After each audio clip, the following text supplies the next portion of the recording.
போய் கை கழுவிட்டு வா. சுத்த சோறு போடணும், உனக்கு தெரியாதா? உனக்கு அம்மா எனக்கு சுத்தமெல்லாம் சோறு போட வேண்டாமா, நீங்க போட்டா போதும்.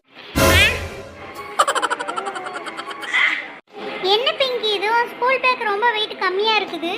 அப்படியாம்மா, ஸ்கூல் பேக் வெயிட் கம்மியா இருக்கு. அப்ப லஞ்ச் பேக்கே ஸ்கூல் பேக்குள்ள வச்சிருங்க, அப்ப வெயிட் கரெக்டா இருக்கும்.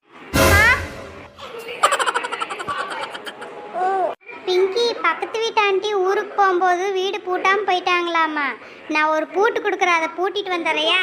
என்னது, பக்கத்து வீட்டு ஆண்டி வீட்டை பூட்டாம போயிட்டாங்களா? அம்மா, நேத்து நான் பால் விளையாடும் போது பக்கத்து வீட்டு ஆண்டி வீட்டுக்குள்ள பால் விழுந்துருச்சு. நான் வீடு பூட்டும் போது அப்படியே பாலையும் எடுத்துட்டு வந்துட்டாமா. பிங்கி, ஆள் இல்லாத வீட்டுக்குள்ள போய் பால் எடுத்துட்டு வரதெல்லாம் ரொம்ப தப்புமா. என்னது, ஆள் இல்லாத வீடா? இனி கொஞ்ச நேரத்துல நான் அவங்க வீட்டுக்குள்ள இருப்பேனே,